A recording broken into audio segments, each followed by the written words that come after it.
जय हिंद। मैं हूं प्रकाश और आज हम लोग चर्चा करेंगे ईरान इजराइल कॉन्फ्लिक्ट के बारे में। जैसा कि आप न्यूज़ में देख रहे होंगे, अमेरिका और इजराइल दोनों ने मिल के ईरान के ऊपर हमला शुरू कर दिया है। कुछ इस तरह का इमेज आपको ईरान से देखने को मिल रहा है। हालांकि ईरान भी शांत नहीं है। ईरान भी इजराइल के ऊपर और अमेरिका का बहुत सारा जो मिलिट्री बेस है मिडिल ईस्ट कंट्री में, उस पर अटैक कर दिया है। जैसा कि अगर हम लोग मिलिट्री बेस का बात करते हैं तो देखिए, अगर आप मैप में देखेंगे तो यूनाइटेड स्टेट्स यहाँ पे है आपका, क्लियर। और इजराइल कहाँ है? ईरान यहाँ पे है, ठीक है। तो अब यूनाइटेड स्टेट्स अब कभी भी जब अटैक करना होगा ईरान के ऊपर तो यहाँ से आकर अटैक नहीं करेगा। तो अमेरिका ने क्या किया है कि ये सब गल्फ कंट्री में, ये जो भी आपका ये जो मिडिल ईस्ट कंट्री है, ये पूरा मिडिल ईस्ट, ठीक है, यहाँ पे बहुत सारे मिलिट्री बेस उन्होंने बनाया है अमेरिका ने। अगर मिलिट्री बेस की बात करें, जैसे जॉर्डन है आपका यहाँ पे, कुवैत हो गया, कतर हो गया, यूएई है, फिर ओमान आपका है, फिर सऊदी अरबिया है, ठीक है। इन सारे जगहों पे, एक यहाँ पे दीजी बोती है, दीजी बोती में भी, इन सारे जगहों पे अमेरिका का मिलिट्री बेस है। तो ईरान भी शांत नहीं है।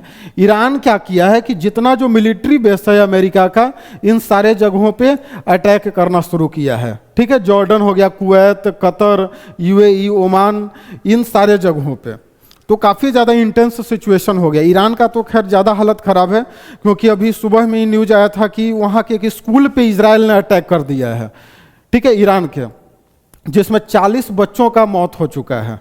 अब इजराइल एक छोटा सा कंट्री है, आप देख पा रहे होंगे, और वो ईरान इतना बड़ा कंट्री, इस्लामिक कंट्री है, जबकि चारों तरफ यहाँ पे इस्लामिक कंट्री है।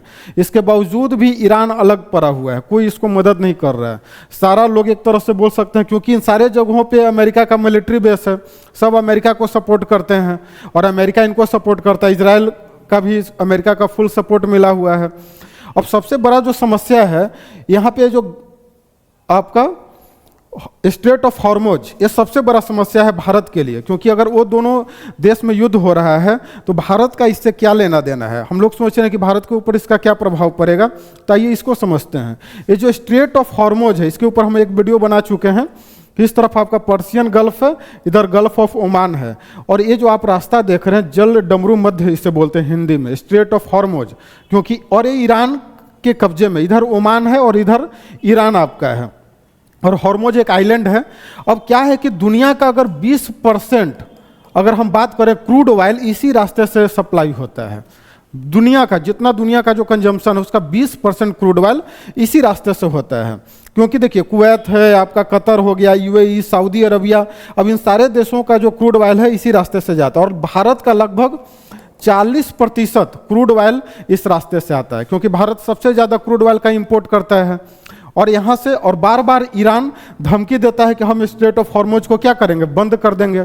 हालांकि वो बंद नहीं कर सकता, इसलिए नहीं बंद कर सकता है क्योंकि ईरान का खुद का जो क्रूड ऑयल का एक्सपोर्ट है वो भी इसी रास्ते से होता है, और उसका तो पूरा चाइना को सबसे ज़्यादा क्रूड वो एक्सपोर्ट करता है, तो उसका भी इकोनॉमिक कंडीशन काफ़ी ज़्यादा खराब हो जाएगा। तो खैर, अगर स्ट्रेट ऑफ हॉर्मुज अगर बंद होता है तो इन्फ्लेशन काफ़ी ज़्यादा भारत में आ जाएगा। भारत में जो क्रूड ऑयल आ रहा है उसका कीमत बढ़ जाएगा।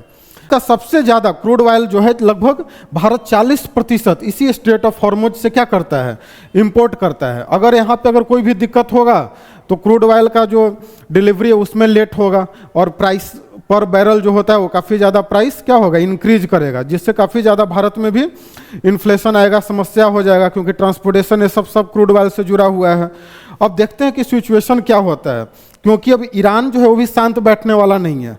अब दोनों देशों के बीच में, ईरान और यूएसए के बीच में जो मेन टेंशन है वो आपका न्यूक्लियर डील के कारण है, क्योंकि अमेरिका का कहना है कि ईरान जो है यूरेनियम एनरिचमेंट बढ़ा रहा है, और ये न्यूक्लियर बम बनाने के लिए अपने यूरेनियम एनरिचमेंट को क्या कर रहा है, इंक्रीज कर रहा है। 60% से भी ज़्यादा यूरेनियम एनरिचमेंट हो चुका है, और एक बहुत बड़ा भंडार ईरान जमा कर रहा है।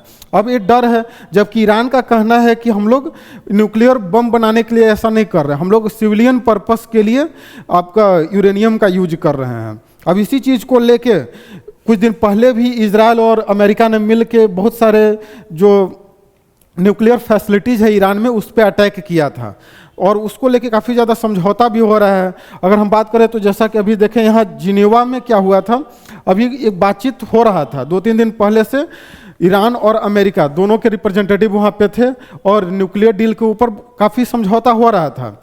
लेकिन अगर ट्रंप का कहना है कि वो जो भी इजराइल अगर अटैक करेगा तो उसको हम लोग सपोर्ट करेंगे, मतलब ट्रंप ने रोकने की कोई भी कोशिश नहीं की। हालांकि डिप्लोमेटिक तरीके से भी ये बात को सुलझाया जा सकता था। अब हालात काफ़ी ज़्यादा बढ़ा हुआ है और सबसे ज़्यादा कि अमेरिका ये जो है अब डायरेक्ट अटैक ईरान पे, अब यहाँ पे इस एरिया को कंट्रोल कैसे करता है, तो बहुत सारे जगहों पे अपना मिलिट्री बेस बनाए हुए हैं।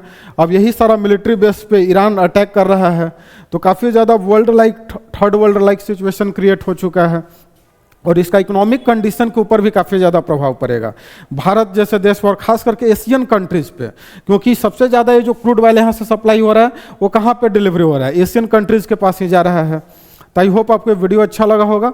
अब आगे जो भी आगे होता है हम लोग उसको नेक्स्ट वीडियो में डिस्कस करेंगे।